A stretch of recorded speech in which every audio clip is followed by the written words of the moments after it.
Bienvenue dans Sans Alcool, saison 3. C'est le podcast numéro 1 en francophonie entièrement dédié à la sobriété. En 3 mots, on assume, on inspire, on transforme. Sans alcool. Bienvenue dans Sans Alcool. Aujourd'hui, j'ai le plaisir d'accueillir une voix que vous connaissez toutes et tous. La journaliste et présentatrice Carole Gassler. Elle sera aux commandes d'une soirée continue consacrée à l'alcoolisme avec la diffusion à 21h10 du documentaire Boire, réalisé par Élise Lebivic, suivi d'un grand débat présenté par Carole elle-même qui se nomme « Alcoolisme, comment gagner le combat ». Je vous souhaite une très belle soirée spéciale sur France 2 et sur France TV. Bonjour, bonjour à toi, bonjour à tous. Très heureuse d'avoir fait ce débat dans le cadre d'une grande soirée autour de l'alcoolisme, mais surtout, je dirais plus généralement, de notre rapport que nous avons tous à l'alcool. Finalement, ça nous permet de nous interroger tous sur ces réflexes qu'on a parfois, parce que l'alcool est partout et on va bien le montrer dans le documentaire avant. L'alcool, c'est un rite de passage à l'âge adulte. Vous savez, moi, je me souviens petite, et on le voit très bien dans le documentaire, faire tremper les lèvres du premier communiant, voire au baptême, les lèvres dans la petite coupette de champagne en disant on va fêter ça, c'est un grand moment où tu verras plus tard, tu pourras boire ta coupette, etc. Et donc, c'est de réinterroger toute cette relation, toute cette tradition, toute cette culture autour de l'alcool, nous qui sommes le pays de la vigne et du vin, et quelque part juste, sans être moralisateur, poser juste la question, est-ce que c'est si automatique que ça? Est-ce que c'est si normal que ça de mettre l'alcool partout dans notre vie quotidienne? Ça touche tout le monde. En fait, ça touche de près ou même de loin. On connaît on connaît quelqu'un qui boit ou on boit. Et c'est vrai que ce sujet qui est très sensible, comment tu te prépares justement à animer ce débat? Est-ce que tu as quelque chose tu fais quelque chose de spécifique? Non, je le prends comme tous les débats que j'ai à animer. Je me dis, forcément, on a tous des idées reçues sur l'alcool, puis on a tous une histoire très personnelle, chacun dans nos familles avec l'alcool. Alors, j'essaye d'enlever cette histoire et d'essayer de lire, déjà de m'imprégner évidemment du documentaire et de beaucoup lire par ailleurs. Alors, lire des témoignages de gens qui vont vous raconter comment ils sont tombés dans le piège de l'alcool, puisque c'est un vrai piège. Et professeur Benyamina, qui est un spécialiste en addictologie, toutes les formes d'addiction, disait finalement, c'est une sorte de toile d'araignée qui va tisser sa toile dans votre vie et ne plus en sortir. Et c'est ça qui est très intéressant, c'est de voir comment elle tisse sa toile. Je ne suis pas là pour faire une émission moralisatrice, il ne faut plus boire, ce n'est pas du tout mon rôle. C'est de dire et de rappeler l'alcool, c'est aujourd'hui tout à fait légal, ça se vend en supermarché et pourtant c'est la deuxième cause de mortalité évitable après le tabac en France. Donc, que ça nous interroge bien sur ce rapport que nous avons. Donc, qu'est-ce que je fais? Eh bien, je lis beaucoup. J'ai beaucoup lu notamment Manuel du Premier Secours sur les addictions du professeur Benyamina, qui est vraiment très intéressant pour voir justement comment une addiction, toutes les addictions se mettent en place, et notamment celle de l'alcool. J'ai lu aussi des livres, Laurence Côté, qui est une personne comme toi qui s'est sortie de ce piège de l'alcool, qui a écrit un livre dont j'ai arrêté, qui depuis 10 ans sillonne la France pour justement alerter sur les ravages de l'alcool, et qui dit très bien dans son livre, finalement, moi j'ai commencé à consommer de l'alcool très tôt, très jeune, parce que dans ma famille, finalement, l'alcool était là, on terminait la soupe avec un petit peu de vin dedans, le Cointreau était là, on le prenait au dessert, etc. Et on m'a jamais dit, attention, l'alcool, ça peut faire du mal à ton corps, à ton esprit, à ta santé mentale. On me l'a jamais dit. Et moi, je sillonne la France pour aujourd'hui dire, sachez en toute conscience ce que l'alcool peut faire chez vous. Et quand on sait que l'alcool, et c'est pas à toi que je vais rappeler ça, fait des ravages, plus on commence jeune, plus on met une mémoire dans son corps, dans sa tête, et plus globalement, il y a un risque d'addiction à l'âge adulte, ça nous interroge, nous parents, ça nous interroge, nous citoyens. Donc voilà, moi j'essaye de le prendre toujours les sujets en lisant le maximum, à la fois des spécialistes et à la fois des gens qui ont vécu la chose, la problématique dans leur chair et de m'imprégner de tout ça pour essayer de faire circuler la parole. Le but, c'est pas d'être moralisateur, c'est juste d'informer et de faire de la pédagogie. Je pense que c'est ça aussi le rôle du service public. J'aime ta vision. On ouvre des portes. On n'est pas Mhm. moralisateur. C'est très dur sur des sujets aussi sensibles de pas aller dans le pathos, de pas aller dans quelque chose de jugeant. C'est très très dur. Moi, j'ai eu la chance de voir le documentaire en avant-première. On voit ce que tu disais au début de ces enfants qui boivent. Tu sais, il y a un bébé à un moment, moi ça me serre le Oui, cœur, qui goûte la au coupette de baptême, qui champagne, tu goûte vois. la coupette de champagne. Moi, quand je vois ça, j'ai mon cœur qui se serre en deux. Enfin, j'ai vraiment un truc où j'ai les poils qui s'hérissent. À une période, on mettait en avant que le fait, c'est qu'un verre de vin, c'est bon pour la santé. Comme c'est normalisé, mais c'est même un peu glorifié, parce qu'on disait qu'un verre de vin, c'était bon. Et on va dire 50 ans après, on a justement ce documentaire avec ce débat, tu vois, qui change la donne. Ce que je trouve intéressant, c'est qu'il s'inscrit dans la durée et dans notre histoire. On est issu de notre histoire, et cette histoire à l'alcool, effectivement, c'était inscrit dans les familles, à l'école. Enfin, on va quand même se rappeler. Moi, j'ai posé la question à ma mère. Mais maman, c'était vrai que quand tu étais petite à l'école, on coupait l'eau par du vin. Et c'est dingue. Et ça s'est arrêté dans les fins des années 50. Et je me dis, mais c'est hallucinant. J'avais totalement oublié. Je ne sais même pas si je l'ai déjà su. Donc, pour dire à quel point l'alcool était dans ce quotidien. Et je trouve ce qui est intéressant, c'est juste si à l'issue du documentaire, à l'issue du débat, les gens se disent juste, tiens, et si je me posais la question de mon rapport à l'alcool? Est-ce que demain, je peux arrêter? Est-ce que ça est devenu insidieux? Est-ce que ça change mon rapport avec les gens? Qu'est-ce que je recherche quand je bois mon verre? Est-ce que je suis capable de m'amuser sans avoir un peu d'ivresse? Parce qu'on le sait tous, le verre de vin va vous donner un petit peu un sentiment de légèreté, va vous désinhiber, vous donner confiance en vous. Noémie Lenoir, qui sera sur le plateau, qui est une mannequin et actrice formidable au printemps, elle a révélé qu'elle, depuis des années, elle avait une addiction à l'alcool, qu'elle a soignée. Aujourd'hui, elle est sobre, mais elle se bat tous les jours pour garder cette sobriété. Et elle disait, vous voyez, aujourd'hui, je suis stressée de vous parler. En d'autres temps, avant, j'aurais bu un verre de vin et ça m'aurait déstressée. Aujourd'hui, je vis pleinement mes émotions sans avoir un désinhibiteur ou quelqu'un qui va m'anesthésier mes émotions, mes angoisses, mes névroses. Et je trouve que c'est très juste. C'est de se demander, aujourd'hui, est-ce que l'alcool est une béquille dans ma vie de tous les jours? Est-ce qu'aujourd'hui, je suis capable d'assumer ma vie sans alcool? Je trouve ça intéressant. Et moi, vous voulez que je vous fasse une confidence? Bien sûr. Eh bien, en préparant cette émission, dans le livre de professeur Benyamina, Manuel du premier secours, il y a tout le test d'auto-évaluation de l'OMS, avec une quinzaine de questions qui vous permettent de dire entre 1 et 6, c'est bon, vous n'avez aucun sujet avec l'alcool. Entre 6 et 12, attention, vous êtes dans la zone grise, et plus de 12, attention, vous êtes en risque sérieux de dépendance avec des troubles, etc.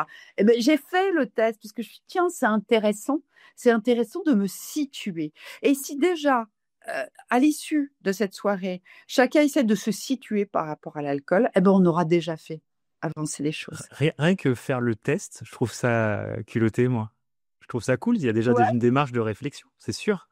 Oui, mais c'est pas mal aussi, parce que finalement, regardez, la cigarette, je veux dire, ça fait maintenant des années qu'on nous martèle et sur les paquets de tabac et des campagnes et toute une politique publique pour nous faire arrêter de fumer, passer à la vapoteuse, puis arrêter complètement, etc. Puisque on a ces photos de gens sur un lit d'hôpital, d'enfants orphelins sur les paquets de cigarettes.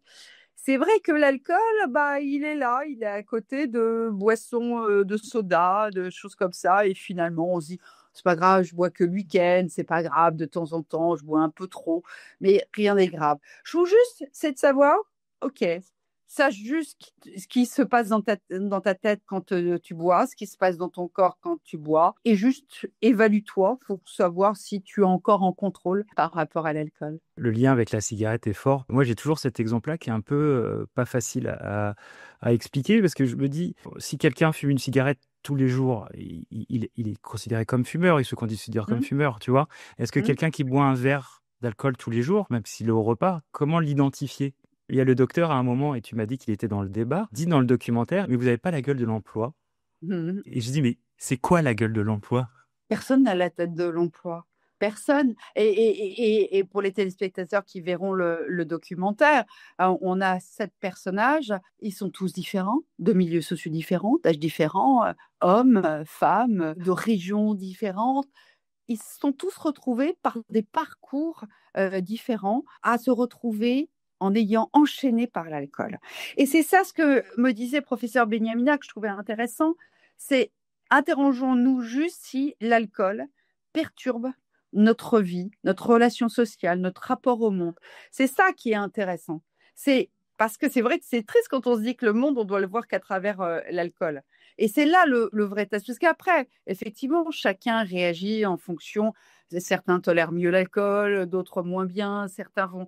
Voilà. Donc après, c'est vraiment chacun est différent. C'est juste, je dirais, interrogeons-nous sur sommes-nous encore libres ou, comme disait professeur Benyamina, finalement, c'est est-ce qu'on est enchaîné à une addiction? Là, on parle de celle de l'alcool. Après, il y en a d'autres. Évidemment, les drogues, cannabis et plein d'autres. Tu as eu une vision un peu différente après ton rapport à l'alcool, que ça soit, tu sais, le dîner, l'apéro, la fête, après un débat aussi lourd, entre guillemets, aussi touchant, parce que tu le dis, moi j'aime beaucoup ce que tu fais et je trouve que tu es une journaliste hors pair parce que tu vas oublier ce que tu as vécu, c'est une page blanche et tu vas prendre chercher les informations, tu prends ce qui se dit, et puis tu as ton ressenti et tu le redonnes derrière. C'est pas facile parce qu'il faut que tu oublies toi ton vécu à toi personnel, tu vois. Est-ce que ça t'a fait réfléchir un petit peu quand tu es sorti de ce débat-là? Totalement. Et Ok. c'est vrai. Totalement. Avant qu'on commence à parler au micro, on a échangé un petit peu tous les deux. Et tu m'as dit une abstinence heureuse, ou moi je t'ai dit c'est de l'abstinence heureuse parce que tu es heureux de cette nouvelle vie, finalement, tu as reconquis ta liberté. La sobriété heureuse. Ouais, ouais. La sobriété heureuse, exactement. Et c'est Noémie Lenoir qui me disait aujourd'hui, quand elle va à une soirée, évidemment, quand on est dans le mannequinat ou dans le milieu des acteurs, l'alcool, les cocktails, des concerts, des expos, etc. Et elle me dit, quand je vois certaines personnes qui boivent beaucoup, finalement, bah moi, de temps en temps, je m'extire pour me dire, je veux pas être tentée parce que je sais qu'un verre va en appeler un autre. Mais surtout, elle me dit, ma satisfaction le lendemain quand je me réveille. Le lendemain, quand je me réveille, je suis plus en forme, j'ai pas la gueule de bois, je suis moins fatiguée, je peux aller faire du sport. Et je trouve que c'est assez intéressant parce que parfois aussi, et on l'a tous connu, quand on a bu, qu'on a peut-être un peu trop mangé, trop bu, le lendemain, bon, on est un petit peu, comme on dit, un peu comateux. Le lendemain, on va faire moins de choses. Le lendemain, le sport est plus difficile. Le lendemain, aller au cinéma, on a moins d'énergie. Évidemment, on s'interdit par ça de faire des choses. Et donc, je trouve que c'était assez intéressant. Elle, c'est son truc à elle, c'est de penser au jour d'après ou après l'alcool. Bah, si j'en bois pas, je serai plus en forme pour faire telle et telle chose. Et elle me dit, c'est en ça que moi, c'est une vraie renaissance et que cette nouvelle vie, elle est heureuse, pleine et entière et dans le présent. Au final, pourquoi je bois? Pourquoi je vais prendre ce verre? Est-ce que j'en ai vraiment besoin? Est-ce que c'est pour me détendre? Parce que je suis peut-être un peu stressé. C'est qu'avant, et je te l'ai dit un petit peu en off, mais j'avais plutôt du succès avec mon physique. Je suis pas mannequin et je suis pas Noémie Lenoir. Elle a été élue la plus belle femme du monde. J'ai pas été élu l'homme le plus beau du monde. Mais le jour où moi, mon visage a été brisé, donc je pouvais plus parler et je me reconnaissais pas. Et en fait, d'aller chercher ces forces-là et d'essayer de comprendre pourquoi du comment, et ben je me suis rendu compte qu'en fait, j'aspire à devenir une belle personne. Et tu te rends compte que le physique n'a plus forcément d'importance. Et tu vois, Noémie, tout le monde lui disait tu es belle, tu es magnifique, tu es la plus belle femme du monde. Quand on s'aime pas à l'intérieur, ça fonctionne pas. Et comme ça fonctionne Exactement. pas, on prend l'alcool ou autre chose. Mais Noémie, nous, on est liés sur ça, c'est l'alcool. Et quand tu me disais tout à l'heure, tu vois, elle était là, elle devait, avant, elle aurait dû prendre peut-être un petit verre pour se donner de la confiance, pour pouvoir parler et être à l'aise. Et en fait, on s'en fout, nous, on la veut sobre et naturelle parce qu'on l'aime comme elle est, en fait. Et c'est pour ça que tu disais le pourquoi. C'est pourquoi je bois. Et ça, c'est intéressant, c'est-à-dire qu'on peut très bien mener quelqu'un vers la sobriété, vers le sevrage, on va dire. On fait une cure, sevrage. Mais si on n'a pas traité la cause du pourquoi je bois, c'est ça que j'ai compris dans cette émission, eh ben on va rechuter ou on va, et c'est le cas de Laurence Côté qui sera en plateau avec moi. Laurence Côté qui a bu 20 ans de sa vie quasiment, qui est sobre depuis plus d'une dizaine d'années. elle, quand elle a voulu se soigner, elle s'est dit, bon, bah, ça va, je bois plus. Et elle a transféré son addiction de l'alcool vers les troubles alimentaires. C'est-à-dire, elle n'avait pas réglé le pourquoi. Pourquoi? Parce que je suis mal dans mon corps, mal dans ma tête, j'ai pas confiance en moi, je me trouve pas rigolote, je me trouve pas si. Et finalement, tout ce pourquoi, il est allé se mettre sur des dérèglements alimentaires. Et elle avait transféré une addiction par une autre addiction. Et c'est là que c'est intéressant, ce que j'ai retenu surtout, c'est globalement, c'est toujours se faire suivre avec une démarche, une prise en charge globale. Hein, c'est traiter le corps et on va dire toute l'addiction physique, mais traiter surtout la mécanique psychologique qui vous amène à boire. Donc ça, Noémie Lenoir va vous dire qu'elle continue avec son psy, elle travaille toujours, elle a des rituels pour justement toujours mettre son cerveau en sérénité, en harmonie, s'aimer, enfin, s'accepter, etc. Elle a fait un gros travail et que finalement, c'est ça le message avec ne pas rester seul. Et ce que j'ai retenu, c'est l'alcool est toujours plus fort que vous. Donc, si vous restez tout seul, l'alcool aura toujours votre peau. Si vous êtes entouré par vos proches, par des professionnels, donc c'est des équipes pluridisciplinaires, enfin, tu dois en savoir quelque chose, médecin généraliste, diététicien, psychologue, psychiatre, enfin, Toutes les thérapies sont toutes importantes. les thérapies. Ouais, et il faut les essayer. C'est ça qui est important aussi. Et les Exactement. Et, normaliser. exactement. Et si vous acceptez de vous faire idée dans une globalité, avec une bienveillance autour de vous, alors il y a des voies pour s'en sortir. Et moi, c'est ça que je retiens de ce débat. Ça fait des dégâts de ce débat. Ça fait des dégâts dans les familles. C'est éprouvant pour les proches. On a notamment Christelle, qui est l'épouse de David, que vous verrez dans le documentaire. Bon, elle a tenu coûte que coûte parce qu'elle aime son homme, parce qu'elle sait que elle voulait croire qu'il allait s'en sortir. Elle est restée là. Elle a fait des erreurs. Elle l'a insulté. Elle lui a caché les bouteilles. Elle a tâtonné parce que aussi les familles ont besoin d'être aidées. Mais la famille, parler à un membre de la famille, puis se faire entourer par un corps médical et des professionnels. Et c'est ça, et là, il y a une voie de sortie. Et c'est aussi de l'espérance qu'on a envie de donner aux 1 500 000 personnes qui sont dépendantes à l'alcool et qui sont dans des situations à risque pour elles-mêmes, pour leur corps, pour leur esprit.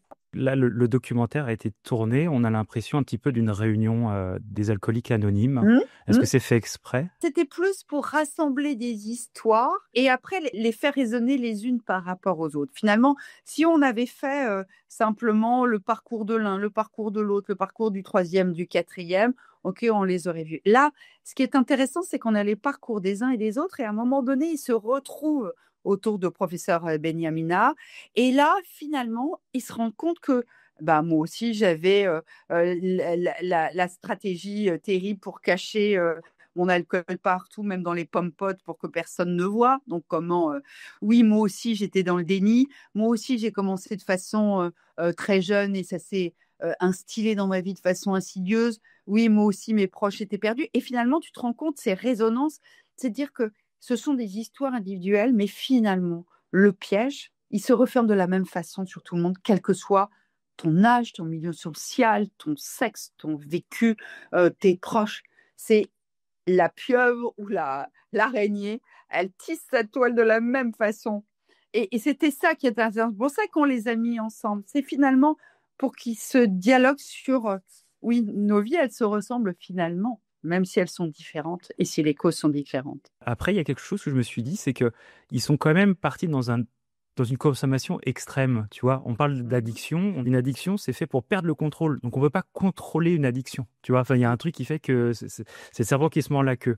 Et je me dis, est-ce que les gens vont vraiment se reconnaître, tu vois? Je te dis un truc perso. Moi, j'étais un grand fêtard. Et je me disais, mais non, je suis pas alcoolique, parce que tout mon environnement boit. Et puis, moi, je suis un fêtard. Donc, c'est cool. La vie, elle est belle, en fait. Je vis des émotions fortes et c'est fou. Et à un moment, ma mère a commencé à avoir peur parce que tu sais, tu perds ton téléphone portable, tu perds ta carte bleue. Enfin, il y a des choses qui s'entraînent. Tu perds ton travail aussi. Des fois, tu te réveilles pas parce que tu as fait la chouille la veille et que tu t'es pas allé au travail. Donc, tu mens. Donc, tu es dans une spirale infernale. Et à un moment, pour rassurer et pour me rassurer aussi, je pense, elle m'a dit, va aux Alcooliques Anonymes à Versailles. Et je suis allé en réunion et franchement, je me suis pas reconnu. Je me suis pas reconnu. Je suis pas retourné parce que je me suis dit, mais ils sont pas comme moi. Mmh. Moi, je suis le plus grand fêtard de Paris. J'avais des gens devant moi qui comptaient les heures de pas avoir bu, tu vois. Et moi, je me disais, mais c'est pas moi, je me reconnais pas. Ils font un travail extraordinaire, mais il y a un truc que moi, je m'identifiais pas du tout.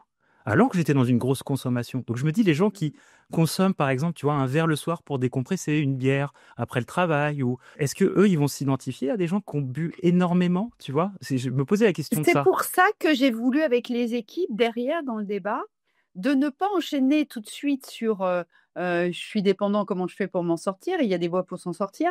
Et j'ai voulu déjà qu'on s'interroge individuellement sur notre rapport à l'alcool et d'associer dans cette réflexion professeur Benyamina pour justement dire c'est bien plus subtil que ça. C'est pas l'image de l'alcoolique qui boit son petit blanc dès le matin quand il se réveille, etc. Non, il y a plein de formes insidieuses de dépendance à l'alcool et c'est ça qu'il faut faire comprendre aux gens. C'est pour ça que quand je disais au début, et je trouve que le documentaire le montre bien, certes, on a des parcours qui sont des parcours où l'addiction, elle a été très forte, voilà, mais on interroge aussi sur cette normalisation qui fait que, oui, l'alcool étant partout, on s'en rend même pas compte, on a l'impression qu'on est toujours en contrôle, mais il y a un moment donné, bah non, il y a des petits signaux qui doivent alerter. C'est ça qu'on va donner aussi dans l'émission. C'est dire, non, c'est pas l'image de l'alcoolique qui boit tous les matins dès qu'il se lève et qui se couche avec sa bouteille de whisky dans le lit. Non, c'est pas seulement ça. Parce que les ravages, ils se font bien avant et avec toute autre forme de rythme de consommation. D'ailleurs, on m'a dit quelque chose dans le débat. C'est professeur Benyamina et Nicolas Béraud, qui est journaliste santé au Parisien. Il y a un phénomène qui m'a vraiment, il faut que je travaille là-dessus parce que j'ai trouvé ça assez marquant. Visiblement, on connaissait le binge drinking, boire vite, fort, beaucoup, en peu de temps chez les jeunes, mais visiblement, ça s'installe aussi chez les femmes de plus de 35 ans. Et c'est de l'alcoolisation rapide, violente et en solitaire, c'est-à-dire seul chez soi. C'est dingue. Seul chez soi, qui paraît-il est aussi beaucoup plus fréquent chez les femmes. Boire seul chez soi. Autant l'alcoolisation chez les hommes, bon, il est un peu bourré, ça va, mais une femme, c'est pas aussi la même relation à l'alcool. On regarde une femme de façon un peu plus, oh, c'est vulgaire, c'est machin, donc elles vont plus avoir tendance à se mettre hors de la vue des autres. Mais je ne sais pas, mais en tout cas, j'ai trouvé que peut-être pour tes prochains podcasts, travailler sur cette question-là, je l'ai trouvée, enfin, elle m'a interpellée. Voilà. Je sais que c'est pas simple, que la vie elle va vite, que on n'a pas le temps, mais si on prend justement un peu de temps pour soi, pour essayer de comprendre déjà pourquoi on prend ce verre et quelle est l'origine, parce que quand tu sois dans une soirée un petit peu et que tu aies besoin juste d'un verre pour te sentir à l'aise, pour être avec les autres, il y a un travail un petit peu de fond, parce que si vraiment tu es à l'aise et tu es bien dans tes baskets, le verre n'a aucun intérêt. Enfin vraiment, tu vois, et en plus, physiquement, il te fait du mal. L'éthanol va créer quelque chose de mauvais, il va te pourrir le sommeil, tu as des risques de maladie, tu vois. Il y a un truc en plus qui est pas bon. Donc, c'est pas facile d'aller chercher la mesure. Tu vois, tu le disais tout à l'heure, c'était très juste. L'entourage est important. Si tu es dans un entourage qui fait de la musique, tu fais de la musique. Si tu es dans l'entourage qui boit, tu bois. Si tu es dans un entourage qui accepte d'aller voir des thérapeutes, tu vas voir des thérapeutes. Et c'est grâce à, je pense, tu vois, à ces débats et à ces documentaires où on ouvre la voie. Il n'y a pas que l'alcoolique qui boit à outrance. Parce que tu sais, c'est toujours facile. On dit toujours, l'alcoolique, c'est pas moi, c'est Michel. Tu vois? Ou c'est pas moi, c'est Virginie, parce qu'elle a bu 2 verres de plus que moi. Ouais, mais pourquoi toi, t'as bu un verre? Est-ce que t'as pris la réflexion de pourquoi tu le bois?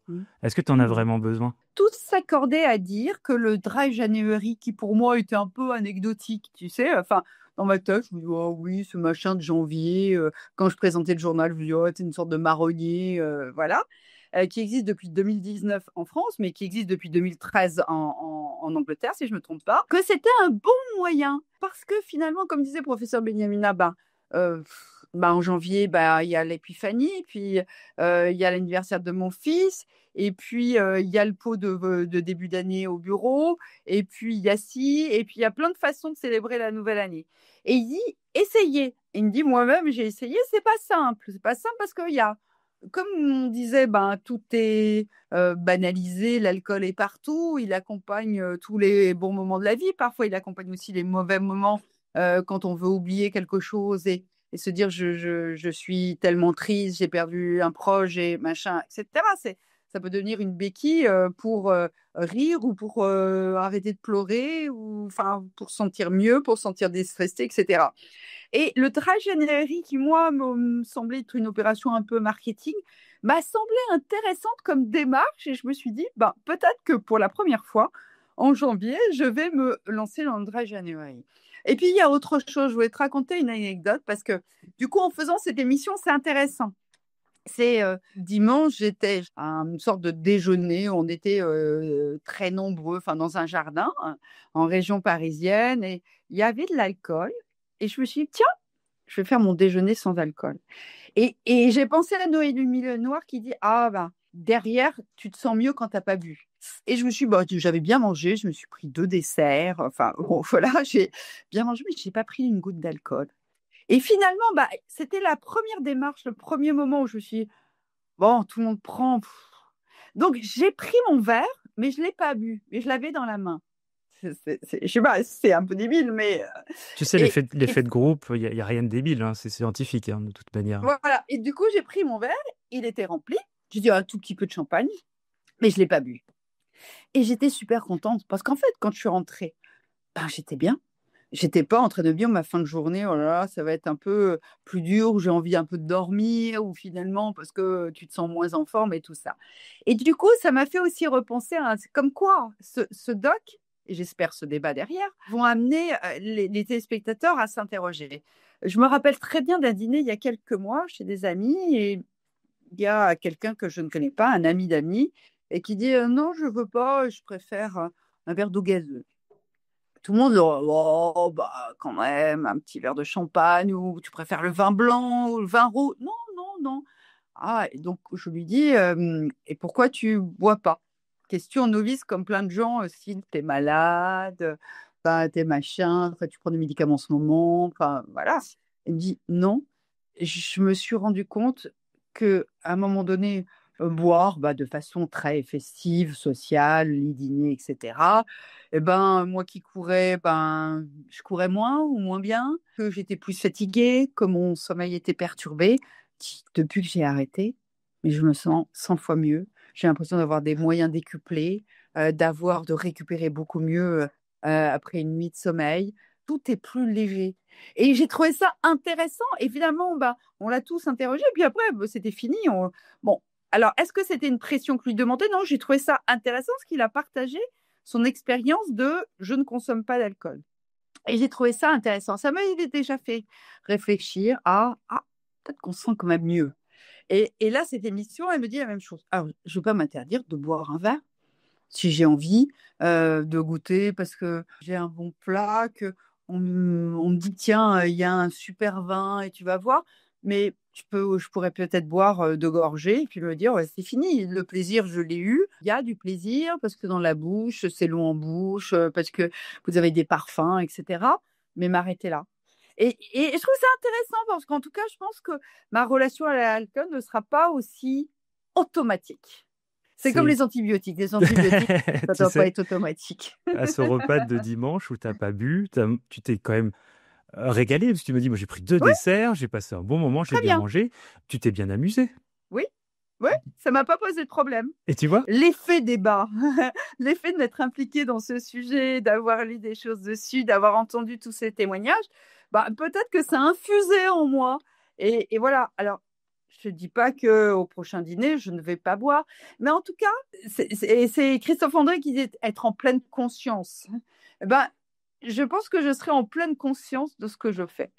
C'est rigolo? on est là pour inspirer, on s'inspire des gens. Moi je te rencontre et tu m'inspires beaucoup, et donc ça donne envie quand ton ami a dit, bah voilà, moi je me sens mieux, ah bah ouais, bah il a peut-être pas tort, tu vois. Et en plus, bah t'as des mécanismes qui font que la preuve, elle est là. Tu sais, je trouve que c'est important les paroles, mais les actes sont hyper importants aussi. Et toi, tu viens de le dire. Dimanche, j'ai fait un repas qui était trop cool, je me suis régalé, et il n'y a pas eu d'alcool. Et peut-être qu'au prochain repas, tu diras, bah attends, mais rappelle-toi dimanche où j'ai mangé les 2 desserts. Et ben, j'ai passé un super dimanche et il n'y avait pas d'alcool, et le lendemain, j'étais au top. Et je vous remercie du fond du cœur d'avoir travaillé sur cette soirée spéciale, parce que on n'est pas là pour faire arrêter les gens, on est là pour mettre des petites graines, pour ouvrir des portes. Et je pense que c'est ça la fonction des médias, c'est de pouvoir ouvrir des débats, comme tu fais, sur des sujets qui sont pas simples. Celui-là, il n'est pas simple du tout, c'est même très compliqué, mais plus on en fait, et grâce à toi et grâce à vous, on ouvre le débat, ça devient pas tabou, on en parle et on moralise pas. Il faut pas moraliser. Exactement. Il faut surtout pas, c'est contre-productif, ça fait partie de notre culture, assumons-le, mais la pleine conscience de. C'est un peu ça.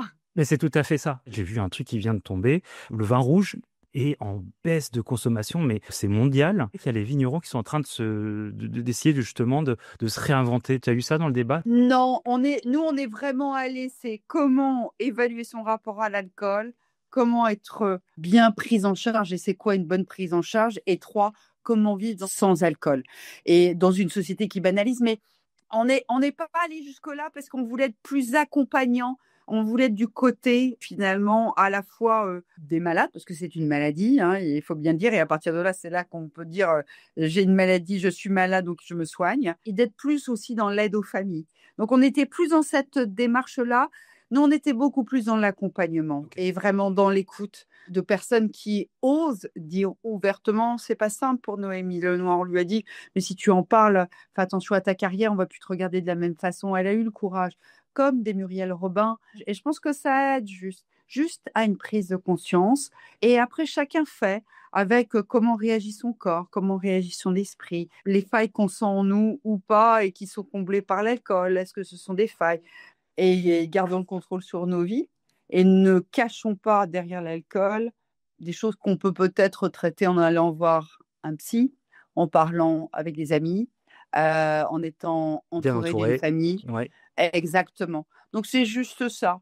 Merci beaucoup, Carole. Merci beaucoup pour ce moment hyper inspirant. Merci pour cet échange et merci de prendre du temps pour un sujet, on le voit bien, qui est aussi un sujet de santé publique. Mais tout à fait. Et qui est compliqué aussi à aborder parce que, bien sûr, on pense aussi à toute cette économie qu'il y a et cette tradition qu'il y a autour de l'alcool. C'est la juste mesure. Tu sais quoi, moi, j'ai un petit garçon qui s'appelle Lou et je lui interdirais pas, tu vois, comme tu disais tout à l'heure, de boire, parce que interdire, c'est contre-productif. Je pense que moi, quand on m'interdit des choses, j'ai fait tout à l'inverse. Maintenant, je veux lui montrer que son papa, il s'éclate, il fait des projets, il est sobre et naturel, il fait un podcast, il est pas à l'aise, il est dyslexique, mais avant, il aurait peut-être pris un petit verre pour se chauffer, pour être un peu à l'aise. Et aujourd'hui, il est capable de le faire sans le petit verre et on sent même plus. Il est qui il est, il va bugger, il va faire des suites d'idées qui sont trop longues et il y aura un montage. Mais au moins, je suis sobre et naturel et je suis comme je suis et c'est possible. Et c'est possible. Et c'est ça aussi qu'on va montrer dans le débat, c'est de dire que voilà, il y a de l'espoir, c'est possible et qu'on peut donc avoir cette abstinence heureuse. C'est la sobriété heureuse. Sobriété heureuse. Alors, vive la sobriété heureuse. Merci en tout cas pour cet échange. C'était à la fois agréable et je pense que c'était ton expérience est hyper intéressante parce que toi, tu l'as senti aussi avec ton vécu et je trouve que c'est très chouette que tu continues à faire des podcasts. En tout cas, moi, je donne rendez-vous aux téléspectateurs à 21h10 sur France 2 pour le documentaire Boire et puis qui sera suivi par le débat avec notamment le professeur Benyamina, mais aussi beaucoup de témoins qui vont apporter le même sourire et le même espoir. On peut s'en sortir et on peut avoir une sobriété heureuse. On va te suivre sur le Dry January de janvier, Carole. On est trop fiers que tu viennes. Tu vas être abstem temporaire pendant un mois. Abstem temporaire, exactement. Merci à toi. Merci à toi, Carole, du fond du cœur. Au revoir à tous. Merci. Merci d'avoir écouté Sans Alcool, le podcast où on assume nos choix, on inspire le changement et on transforme les mentalités, une gorgée et un épisode à la fois. Sans alcool.